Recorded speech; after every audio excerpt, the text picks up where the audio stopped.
more aliens? Why, of course. Even if it destroys me in the process. We're talking about Aliens Infiltrator by Weston Osh today. Aliens Infiltrator is the prequel book setting up the video game Aliens Fireteam Elite, which was, I believe, either a real-time strategy game or like a multiplayer-only game. I don't know. It's one of these alien games that, like, I have not played, really. I think I may have played a little bit of Fireteam Elite, but it was not my thing. But I don't remember it whatsoever.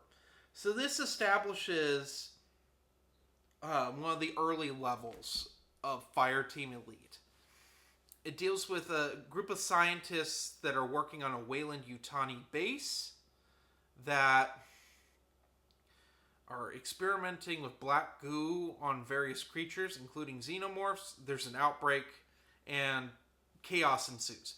It's a very, very short book, but it's quite enjoyable for what it is. It's not horrible. So here's my thing with Infiltrator. I don't think anyone read this. I really don't think anyone read this one at all. And that's a shame, because unlike with certain other authors that dedicate this book saying, like Alex White dedicates Into Cadris as for peace, which is so cringe. It's so frustrating that I can now say, like, if you've put a lofty statement on like an IP book, it's cringe, but it is. And then, like, Philippa Ballantine on Inferno's Fall says that it's for all the migrant workers, or some nonsense like that. I'm like, really? Okay. And like, ultimately, when you say things like that, it makes your book age like milk. Like, this, on the other hand, is just a fan who says to the 14-year-old who took his date to the drive-in to watch Alien and was blown away. I'm like, okay, here's a fan. Here's a fan that gets to write a fan book, basically. And it is. He had fun with it. Is it great? No. Is it terrible? No. It's good. It is what it needs to be. It's a video game tie-in book, and that is okay. There is no cringe 21st century politics shoved into a science fiction book to date it, like I said, like ages like milk. Like, it's just, I'm so sick of that with this franchise. This franchise is the worst with that, especially these days. Just putting modern politics in books that take place 150 to 200 years into the future. Like, are you kidding me? Those politics would be next to... That's like if someone was writing a book about the 2020s in the 1850s, and they put their politics that were cringy then in there. Like, it wouldn't age well. I'm just saying, like, when you do things like this, it's just a terrible idea. Like, sure, put a little bit of your political opinion in, that's fine. But when it's just every character's virtue signaling, it's not fun to read. It's not. It just becomes boring. I don't like that. There's no virtue signaling. There's plenty of diversity in this book. Like, I always have to, like, look at that because that's how modern publishers think, and it's really frustrating, especially with intellectual property books, which would be dumb fun. Like, you don't have to really think about it. If you do, then it's like a nice surprise when you have to use your brain a little bit. But, like, I don't expect to, like, feel bad about myself while reading an Aliens book, you know? And I don't feel bad. I mean, this book's dark. It is a action horror book. The characters are all fairly likable, and like when bad things happen to them, you feel bad, and like that's how it's supposed to be. But at the same time, there's plenty of like wisecracking that feels like it feels authentic and should be there. It's just a perfect balance book.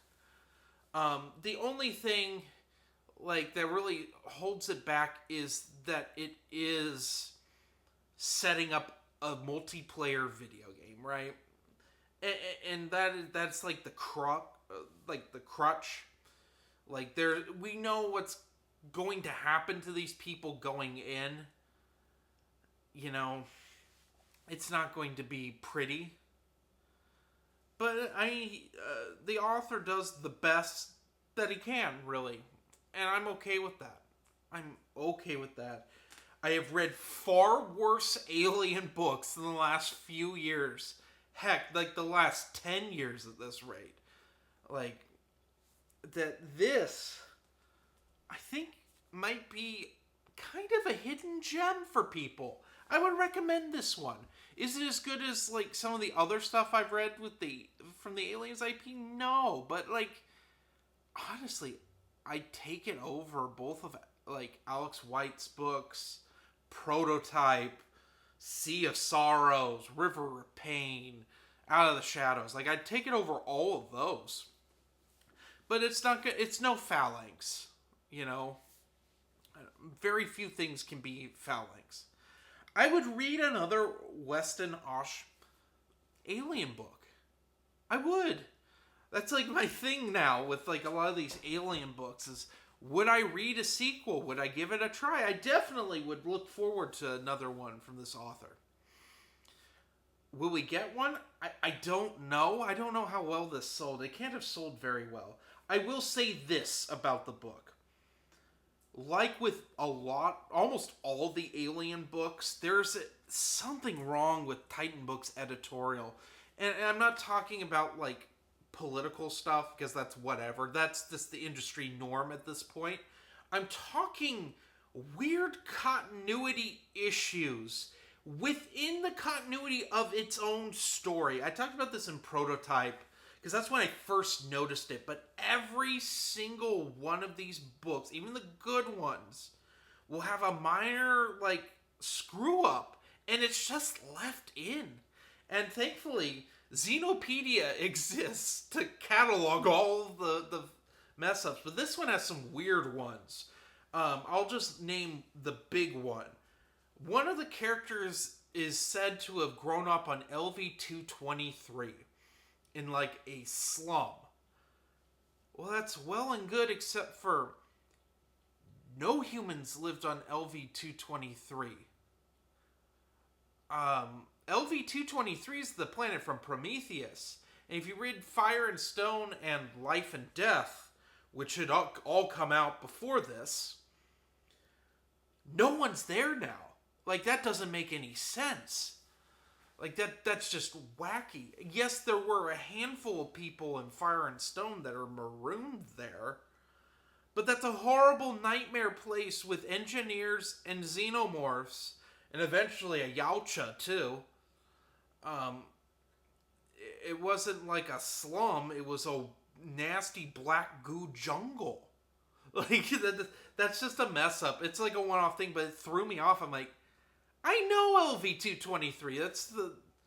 It was essentially an engineer planet for the black goo bioweapon, which basically is a bioweapon. Yeah, that's really strange. Just really threw me off. And like there's a character that's called one name, and then through the rest of the book, she's called by a different name. I don't know how I get how an author would miss that, because, you know, you write stuff and you get in the mindset of writing where you're missing stuff. That's why you have someone proofread when you do a paper, right? That's why editors exist. I don't know what the editors of Titan Books do. They must be like the people that run the review copies part of the publishing company. They just don't do anything. I mean, side note, I'm going to throw a sidebar out there because it actually ties into next Alien review, Colony War. Colony War is the only Alien or AVP or Predator book I know where they actually contacted people to review it. If you try as a reviewer, I'm just letting you know, because I've tried multiple times. And a lot of my friends have tried to get review copies from Titan Books because they just have such a plethora of IPs that they own. They are the most unresponsive publisher I have ever dealt with in my entire life. They really are. And it's one thing not to respond to me. I've reviewed a lot of their books negatively, so why would they bother to send one out to me? But like Geeks Attic, Red 5 Reviews, you can talk to them about it too. Like they've maybe sent Geeks Attic 2 or 3 books.